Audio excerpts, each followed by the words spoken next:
Hola, ¿qué tal? ¿Cómo están? Bienvenidos a un episodio más de Libros Recomendados. En esta ocasión estamos en el episodio número 2 de La Vaca Púrpura, un libro escrito por Seth Godin. Y antes de comenzar quisiera invitarte, si no has visto el primer episodio, te vamos a dejar aquí una liga.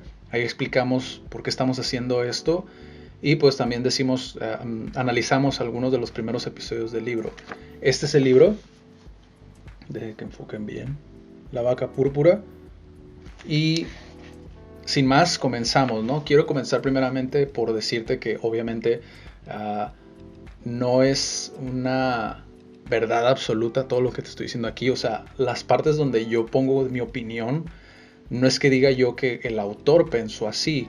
No, simplemente es una interpretación. Como lo dije en el episodio anterior, muchas de estas cosas en el marketing o en la publicidad están hechos o se crearon para innovar o para cambiar ciertas cosas acorde a la empresa, acorde a la persona que lo está llevando a cabo. Entonces hay muchos conceptos que muchas personas utilizan que son expertos en el ramo y muchos de esos conceptos, o sea, a pesar de que se llaman diferente, funcionan de la misma manera. Entonces, quiero ponerte primero un ejemplo. ¿Cómo funciona la publicidad y el marketing? Hoy sobre todo la línea está muy difusa entre uno y otro, ¿no? A veces lo mezclamos mucho, pero te voy a poner un ejemplo así súper rápido.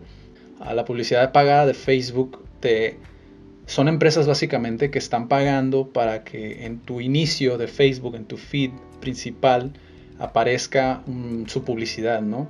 Esa publicidad que tú ves en el feed, o en el inicio, perdón, detrás de eso hay marketing.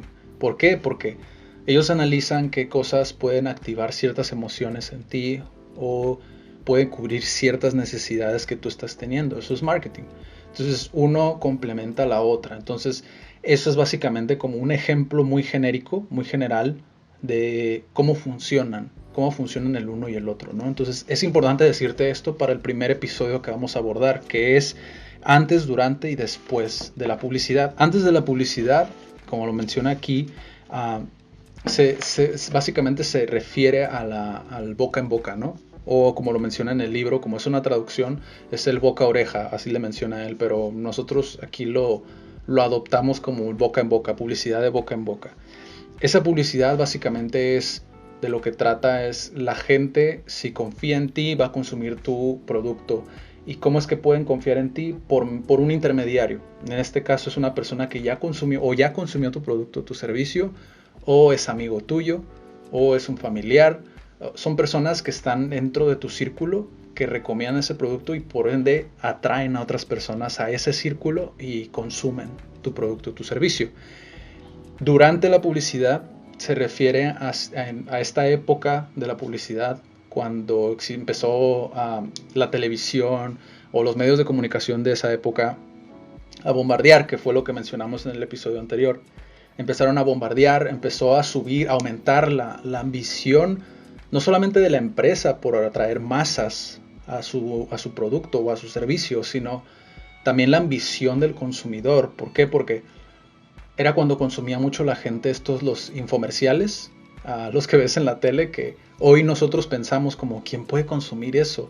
En aquel entonces era algo que la gente consumía muchísimo. Entonces esta es la etapa de durante la publicidad, que es básicamente la fórmula mágica que se creó en ese entonces, como lo llama Seth Godin, ¿no? La fórmula mágica que era básicamente el talento de una agencia. Si tú contabas con una agencia publicitaria y contabas con mucho capital, en este caso él le llama a los banqueros, si tú contabas con el capital, eso daba igual a un crecimiento exponencial, o sea, crecías mucho. Ojo, es muy importante decirte que en este apartado que es durante la publicidad, él menciona también, Seth Godin, que era publicidad a todo mundo. Si viste el episodio anterior, te hablaba sobre lo de los nichos, ¿no? Aquí en esta parte, que era creo lo clave, es que la televisión no contaba con esa segmentación que tenemos hoy en día, ¿no? Entonces pasamos al después de la publicidad, o después de la publicidad tradicional, creo que sería lo más adecuado, pero así lo menciona él, ¿no? Después de la publicidad ya es cuando salen como estos medios nuevos, ¿no? O medios con esteroides, ¿no? Básicamente porque eran muchísimo más veloces, son muchísimo más veloces y muchísimo más directos hacia el público al que quieres dirigirte, que nunca lo fue la televisión. O sea, la televisión, creo que actualmente existen como campañas de las cadenas televisivas que segmentan acorde como a la región, ciertos comerciales.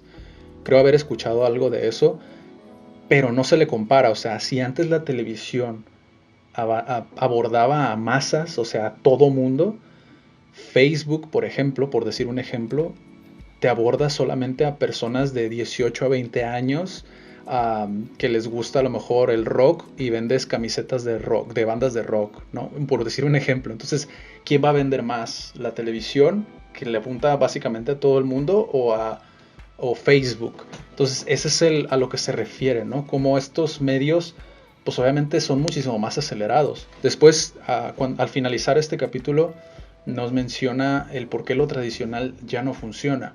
Básicamente es porque nuestro spam de atención, o sea, estamos muy ocupados todo el tiempo.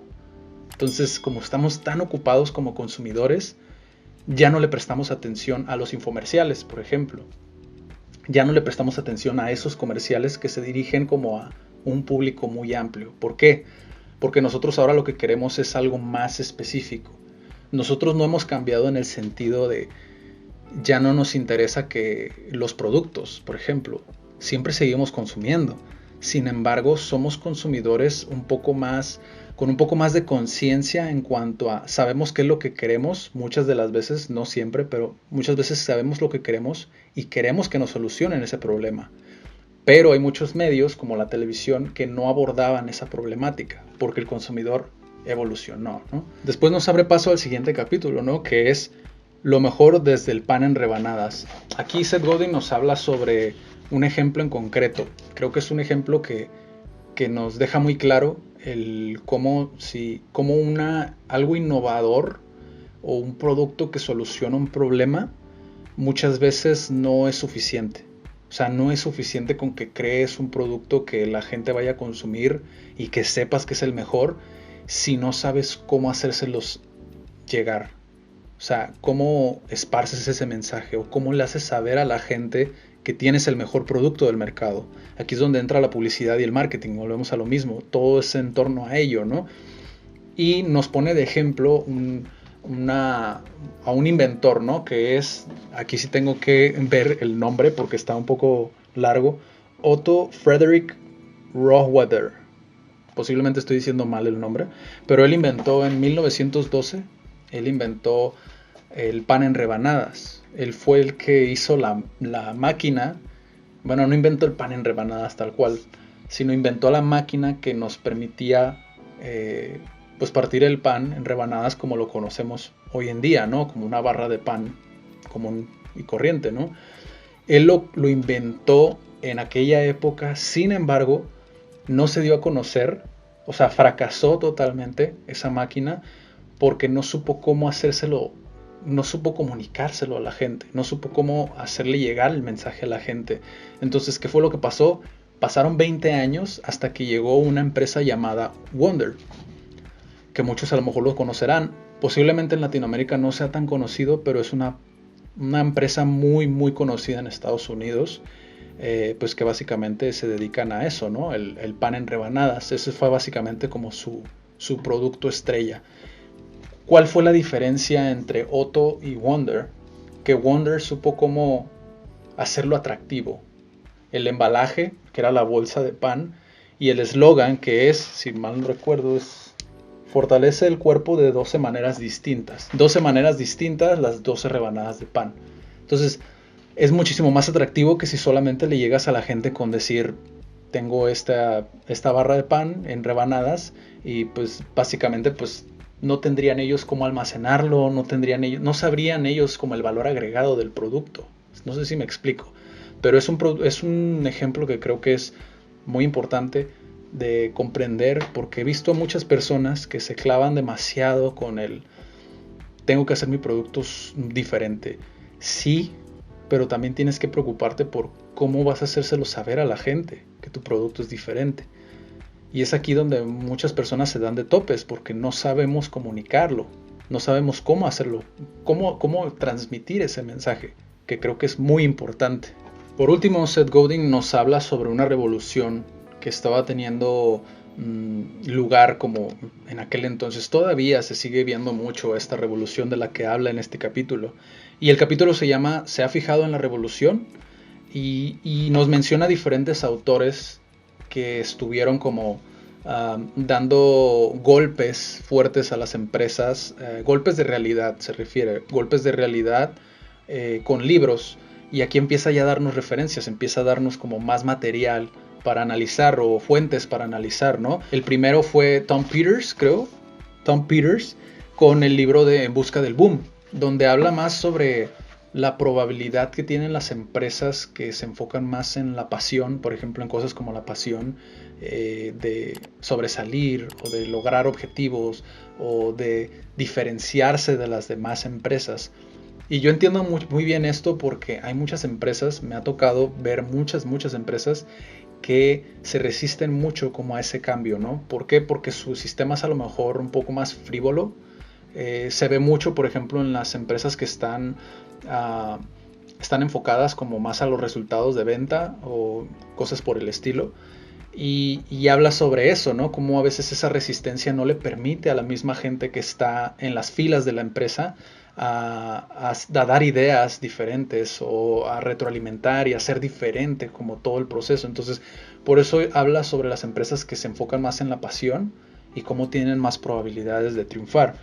Después Seth Godin nos da otra referencia que es The One-to-One Future, que es escrito por Peters y Rogers, que hablan básicamente sobre los clientes. Aquí nos están hablando sobre los clientes, los diferentes tipos de clientes y cómo es muchísimo más barato mantener a un cliente viejo que obtener un cliente nuevo. Que esto es, pues es muy cierto, básicamente por lo que dijimos en el episodio anterior. El cliente viejo ya tiene tu confianza. Es muchísimo más fácil venderle a una persona que ya tiene tu confianza que a una persona que tienes que básicamente no convencerla, sino tienes que hacerle ver el valor que hay detrás de tu producto. Entonces es un poco más desafiante. Y habla sobre 4 tipos de clientes, que es los que pues, conocemos, que es el cliente potencial, el cliente leal y el cliente antiguo, ¿no? Que es el último, es del que acabo de hablar. El cliente leal básicamente es, creo que todas las empresas tienen este tipo de clientes, o por lo menos deberían de tenerlos, que es el cliente que saques lo que saques, te lo va a consumir. Entonces este tipo de cliente es quien a veces, como lo mencionamos en la publicidad, son los que generan el boca en boca, la publicidad de boca en boca. No es recomendable enfocarte a la publicidad de boca en boca, que muchas empresas, le he visto que muchas empresas se enfocan solamente en esta. ¿Por qué? Porque es muy lenta, muy lenta y muy deficiente. Pero hablamos ahorita de los clientes, ¿no? Entonces estos son los tipos de clientes. Después Seth Godin nos habla sobre otro autor, que este autor, aquí es donde te pido que te concentres y veas pues el ejemplo que te voy a poner ahorita, ¿no? Habla sobre Geoff Moore, que es, él hizo un libro que es Crossing the Chasm, y básicamente él nos habla sobre cómo es que sí sabemos que lo que son las buenas ideas, sabemos lo que es el marketing y que tenemos que comunicarlo, pero no sabemos muchas veces cómo funciona, cuál es el proceso para que una idea se difunda de una manera correcta. Geoff Moore creó una gráfica que es, esa gráfica nos deja ver cómo es que se difunden estas ideas, ¿no? Hay otros autores, como por ejemplo Simon Sinek, que utilizan esta misma gráfica para comprender cómo una empresa, dentro de una empresa, cómo es que se propaga como cierta información o cierta cultura, ¿no? Cómo se crea como una cultura o cómo poder cambiar la cultura de una empresa basado en esta misma gráfica. Obviamente Moore no lo creó con el afán de que llegara como a este grado, ¿no? Él se enfocaba más a cómo es que se difundían como las ideas de los productos tecnológicos. Sin embargo, Seth Godin lo utiliza mucho para explicar cómo es que la gente adopta como ciertas ideas, ciertas ideologías. Y esto te ayuda mucho a la hora de crear un marketing efectivo, para saber cómo es que se comporta la gente, ¿no? Cómo es que se comporta como el público. Entonces, esta gráfica empieza por los innovadores y los que adoptan primero como esa idea que tú estás creando, o ese producto o ese servicio. Empieza con los que innovadores, las personas que están más abiertas o son más susceptibles como al cambio, y los que adoptan primero esa idea, que es cuando empieza a agrandarse la curva. Es más, aquí te lo voy a poner, ¿no? Y al final, como ves, la curva ya es cuando ya la mayoría adoptan como esa idea, y al final, si ves la cola de la gráfica, están los que denominamos como tradicionales, que son las personas que están más reacias al cambio, y que son las personas que no van a hacer un cambio a menos de que de plano no les quede de otra. Y he visto muchas personas así, muchos empresarios así, y eso pues termina cobrándote factura, ¿no? Después, Seth Godin nos vende sin vender. De hecho, creo que es una estrategia muy buena en este capítulo, porque nos habla de dos de sus libros, ¿no? Uno es Liberando los ideavirus, que es básicamente lo mismo, cómo se difunden las ideas, pero ideas comerciales, un poco más enfocado a las ideas comerciales, cuáles son las mejores y cómo hacerlas comerciales en este caso, ¿no? Después nos habla de otro libro que es Marketing de Permiso, que ahí se enfoca más a las empresas, a la atención, que si viste ya nos dijo que tenemos una atención muy baja, o sea, nuestro spam de atención es muy muy pequeño, y pues nos dice también cómo aprovecharlo, qué empresas lo aprovechan mejor, etcétera, ¿no? Y bueno, para finalizar, Seth Godin finaliza con una reflexión, algo así como una reflexión, ¿no? Que es aquellas empresas que saben cuando una idea es buena, porque hay muchas empresas que saben cuando una idea es buena, saben cuando las redes sociales son buenas. A mí particularmente me pasó algo muy similar con esto que menciona él aquí, porque hay empresarios, pequeñas empresas, empresas grandes que saben cuando algo va a crecer, cuando una idea puede crecer, cuando una idea puede fructiferar más, pero no lo llevan a cabo porque eso les representaría cambiar su sistema. Y es algo que ya les funciona actualmente. Y no lo ven a largo plazo, y eso pues termina cobrándote factura. Entonces hasta aquí es donde termina el episodio de ¿se ha fijado en la revolución? Y pues básicamente eso es el capítulo. Este capítulo de hecho es un poco más larguito, te da muchas referencias, te da muchas herramientas también. Y el capítulo que se viene es ¿por qué necesita la vaca púrpura?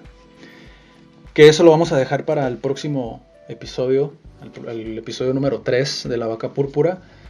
Te recomiendo que vayas a ver el número 1, que estés atento de estos episodios, y pues nos vemos en el próximo. Ve más de los episodios que vamos a estar haciendo de libros recomendados. Se vienen muchos libros de idiomas incluso, que te pueden servir para aprender diferentes idiomas, si así lo decides.